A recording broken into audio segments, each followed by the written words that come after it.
naman kayo magbubulag-bulagan, ha? Kailan niyo pakikinggan ang sigaw at hinaing ng taong bayan? Harap-harap pa na sa inyo, isinasampal ang katotohanan. Pero anong ginagawa niyo? Nagbubulag-bulagan pa rin kayo! Wala kayong ginawa, kundi pagtakpan ng bawat isa! Samantalang yung mahirap na Pilipino, maglakaw lang ng pagkain, ikukulong nyo!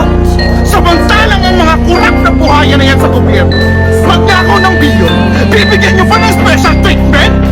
Ang kakapal ng mga mukha ninyo!